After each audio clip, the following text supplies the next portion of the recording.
Hello student. तो आज का टॉपिक है torque on a dipole in uniform action field. अगर ये कोई यूनिफॉर्म इलेक्ट्रिक फील्ड है, इलेक्ट्रिक फील्ड यूनिफॉर्म आप जानते हैं, ऐसा फील्ड जिसकी वैल्यू हर पॉइंट पर सेम है।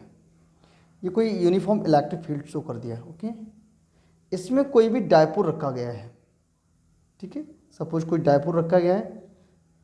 Consider an electric dipole in uniform electric field such that dipole moment makes an angle theta with factor E। तो देखिए सपोज ये कोई डाइपोल है,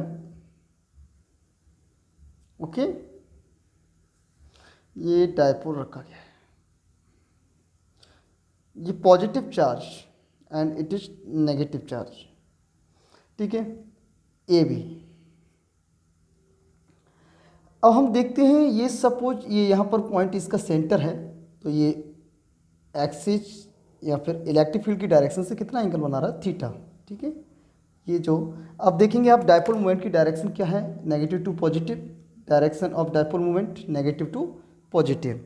अब ये थीटा एंगल पर रखा गया है, किससे, इलेक्ट्रिक फील्ड से, ओके।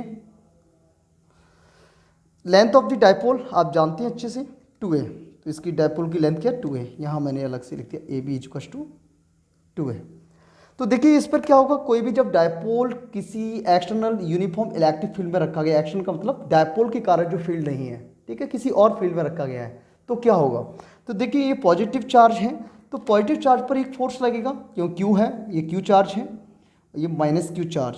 तो इस पर जो फोर्स लगेगा वो इलेक्ट्रिक फील्ड की डायरेक्शन में लगेगा, ठीक है, F equal Q E, okay. इस पर जो फोर्स लगेगा वो अपोजिट लगेगा, किसके, इलेक्ट्रिक फील्ड के, बिकॉज नेगेटिव चार्ज पे फोर्स लगता है, वो क्या लगता है, अपोजिट लगता है। माइनस क्यू ई ले लिया, वेक्टर हटा देंगे तो प्लस क्यू ई हो जाएगा, ठीक है, उससे कोई फर्क नहीं पड़ता है। अच्छा, अब हम लोग इस पर देखेंगे नेट फोर्स क्या होगा, जो net force on a dipole. तो आप देखेंगे net force on a dipole, आप देख रहे हैं क्या हो जाएगा, net force F net Q E positive minus Q E, ठीक है, ये जीरो, तो क्या हो गया, टोटल जीरो हो गया। अगर ऐसी कंडीशन होती है कि जो एफ नेट, ये कौन सा फोर्स होता है आप लोग जानते हैं, जिससे हम क्या करता है, कोई भी ऑब्जेक्ट ट्रांसलेशन मोशन करता है। तो ये अगर ये आपका डाइपोल है अगर इस पर क्या है, तो नेट फोर्स जीरो है, तो इसका मतलब क्या है, ये ट्रांसलेशन मोशन नहीं करेगा, मूव नहीं करेगा, एसलेट नहीं करेगा, ओके। जैसे फैन है, तो फैन क्या कर रहा है, फैन एक एक्सिस पर रोटेट कर रहा है, बट वो ट्रांसलेशन मोशन नहीं कर रहा, क्यों, क्योंकि उसका सेंटर ऑफ मास चेंज नहीं होगा। इसी तरीके से यहाँ पर इसका सेंटर ऑफ मास चेंज नहीं हो रहा है। अब आगे देखते हैं हम क्या करते हैं। तो नेट फोर्स जीरो हो गया, इसका मतलब क्या है, ऑलवेज ट्रांसलेशन इक्विलिब्रियम, समझे आप, ट्रांसलेशन मूव नहीं करेगा, क्लियर। तो अगर ऐसी कंडीशन कभी भी आए, याद रखें, when two equal and opposite forces in the clockwise direction, okay. कभी भी two equal and opposite forces which do not have same line of action, ठीक है। तो देखिए ये कंडीशन आपको क्या दिख रही है, एक फोर्स इस तरीके से लग रहा है, दूसरा फोर्स ये लग रहा है, ये सेम लाइन ऑफ एक्शन पर नहीं है, ठीक है। अगर ऐसी कंडीशन होती तो अलग कंडीशन, कपल वाली कंडीशन नहीं है। तो जब टू फोर्स हैं वो इक्वल हैं, ठीक है, और अपोजिट हैं, और क्या कर रहे हैं, वो सेम लाइन ऑफ एक्शन पर नहीं है, तो ये क्या हो गया, this couple tend to rotate the dipole of clockwise direction. देखिए ये क्या होगा, इस तरीके से रोटेट करने लग जाएगा, क्योंकि ये इधर फोर्स, ये इधर फोर्स, ठीक है। तो अब देखिए ऐसी कंडीशन में हम टॉर्क कैसे निकालते हैं। तो देखिए हम टॉर्क कैसे निकालते हैं वो ध्यान देंगे आप। टॉर्क एक्टिंग ऑन डाइपोल,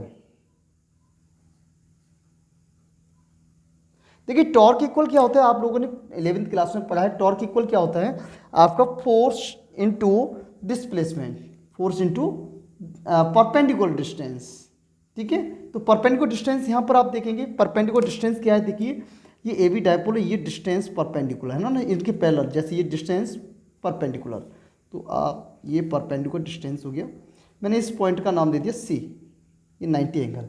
तो देखिए परपेंडिकुलर डिस्टेंस आपके पास क्या होगा, बी सी हो गया, ओके। तो फोर्स क्या होगा, कोई आपको एनी वन फोर्स लेना है, एक फोर्स लेना है इनटू परपेंडिकुलर डिस्टेंस, और परपेंडिकुलर डिस्टेंस क्या हो जाएगी, डिस्टेंस जो कि क्या है आपके पास बी सी, क्लियर। अब आप आगे देखेंगे एफ इक्वल्स टू क्या है, यहाँ पर कोई एक force Q E, okay. Perpendicular distance BC, BC देखिए यहाँ से आप कैसे निकालेंगे, आप देखिए इन ट्राइंगल ABC, ABC में आप देखेंगे, देखिए आपको हाइपो पता है, ठीक है, ये एंगल थीटा, ये भी थीटा होगा, बाय करस्पॉन्डिंग एंगल्स पैरेलल, ठीक है। तो इन आप एंगल के सामने परपेंडिकुलर, हाइपो आपको पता है AB, because it is length of the dipole, तो आप कौन सा फॉर्मूला लगाएंगे, sine theta perpendicular BC upon hypo AB, then BC यूनिफाइड AB is equal to 2A, then cross कर देंगे तो BC इक्वल क्या हो जाएगा 2A साइन थीटा, तो आप यहाँ पुट कर देंगे 2A साइन थीटा, ओके। तो Q into 2A into E sine theta, तो टाउ इज इक्वल टू क्या हो गया, आप जानते हैं Q इंटू 2A क्या होता है, डायपोल मोमेंट, तो PE साइन थीटा, ऐसा unit of dipole moment, sorry torque, ये फोर्स तो न्यूटन और डिस्टेंस मीटर, ओके। इसे वेक्टर फॉर्म में कैसे लिखेंगे, in vector form, vector tau is equal to vector P cross vector E। Clear student, बाकी आप लोगों को समझ में आया होगा, इजी है काफ़ी।